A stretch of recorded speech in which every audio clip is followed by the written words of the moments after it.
stops completely. And that means without blood flow to the brain can simply not function. The brain needs blood to produce conscious experience. The near-death experience is a very lucid and real and coherent experience, so you need blood flow to be able to produce this experience. And after 8 to 10 seconds, there is no longer any blood flow. The mind cannot, when it's inactive, produce a hallucination.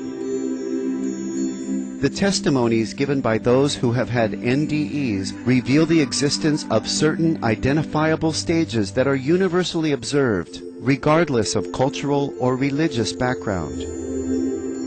A basic scientific principle is that which is real is consistently observed.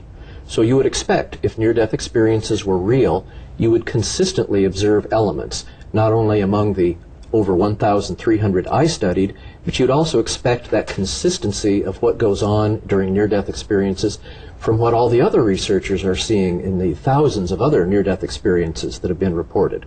And from extensive review of the scholarly literature and looking over what other researchers are seeing and having studied near-death experiences as I have, what we're observing in near-death experiences is consistently observed.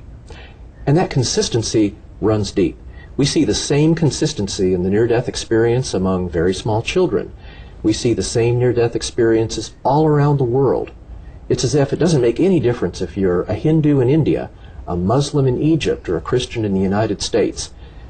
The similarity of the elements of near-death experience worldwide is striking. What are the consistent, comparable, and identifiable stages of a near-death experience? A typical detailed near-death experience would involve first what's called the out-of-body experience. Consciousness separates from the body and goes above the body. They can often, from that vantage point, see below them their frantic resuscitation efforts. They may then go through a tunnel. At the end of the tunnel, there's very often a mystical bright light.